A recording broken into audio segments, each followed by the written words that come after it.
Një aksident tragjik ka tronditur pas ditën e kësaj të mërkure kryeqytetin, ku një betoniere ka dalë nga kontrolli dhe është përplasur me një automjet tip Audi, ka çarë barrierat metalike mbrojtëse të rreth rrotullimit pranë qendrës tregtare Teg dhe ka rënë në nivelin e poshtëm të autostradës Tiranë-Elbasan. Bilanci për aprak i ngjarjes është i rëndë. Një person ka humbur jetën në vendngjarje, ndërsa 2 të tjerë kanë mbetur të plagosur. Mes të plagosurve është një nga personat që udhëtonte në kamion, i cili ndodhet në gjendje të rëndë në spital, si dhe drejtuesi i automjetit tjetër, i cili fatmirësisht ndodhet jashtë rrezikut për jetën. Aksidenti ndodhi rreth orës 16:20 në një nga nyjet rrugore më të ngarkuara të Tiranës. Sipas të dhënave për aprake dhe njoftimit zyrtar të policisë së Tiranës, betonierja po lëvizte nga zona e Lundrës në drejtim të autostradës Tiranë-Elbasan. Në momentin që është futur në rreth rrotullimin pranë Tegut, është përplasur me një automjet tip Audi, i cili po hynte gjithashtu në të njëjtën nyje rrugore. Përplasja ka qenë e fortë dhe si pasojë e goditjes, të dy mjetet kanë humbur kontrollin, kanë çarë barrierat metalike mbrojtëse dhe kanë rënë nga pjesa e sipërme e rreth rrotullimit në nivelin e poshtëm të aksit rrugor Tiranë-Elbasan, në drejtim të Elbasanit. Pamjet nga vendngjarja tregojnë betonieren e shkatëruar në autostradë, ndërsa automjeti tip Audi ka pësuar dëmtime të konsiderueshme.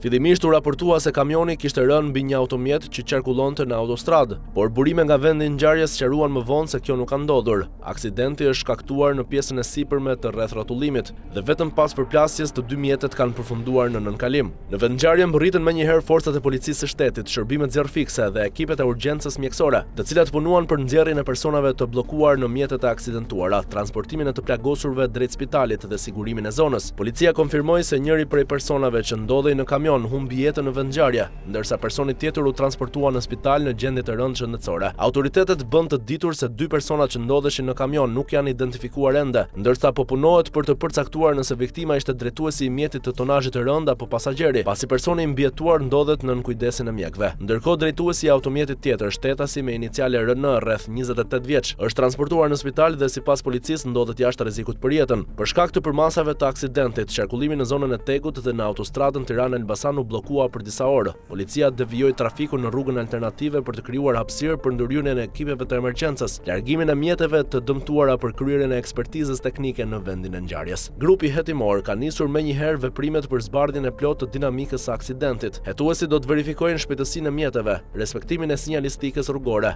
gjendjen teknike të kamionit, si dhe çdo faktor tjetër që mund të ketë ndikuar në humbjen e kontrollit të mjetit të tonazhit të rënd. Ky është aksidenti i dytë i rënd që trondit të njëjtën nyje rrugore në pak vite. Rreth 3 vjet më parë, po në rreth rrotullimin e Tegut, një automjet tip Audi ra nga mbikalimi duke përfunduar në autostradë. Nga një aksident tragjik humbën jetën 3 të rinj, Erisilda Abedini, Sikela Proj dhe 20 vjeçari Klevis Ruçaj. Një ngjarje që riktheu debatin mbi sigurinë e kësaj nyjeje rrugore. Aksidenti i kësaj të mërkure ka risjell në vëmendje pikërisht atë tragjedi, pasi skena ishte pothuajse identike. Një mjet që çan barrierat mbrojtëse dhe bie nga pjesa e sipërme e rreth rrotullimit në autostradën poshtë, ndërsa ekspertët vijojnë punën për të sqaruar shkaqet e sakta të aksidentit. Policia u ka bërë apel drejtuesve të mjeteve të respektojnë rregullat e qarkullimit dhe kufitë e shpejtësisë, veçanërisht në nyjet rrugore me fluks të lartë automjetesh dhe me konfigurim kompleks, si ai pranë Tegut. Hetimet vazhdojnë, ndërsa pritet që në orët në vijim policia e Tiranës të publikojë informacione të tjera mbi identitetin e viktimës, gjendjen e të plagosurve dhe rezultatet e para të ekspertizës së kryer në vendngjarje.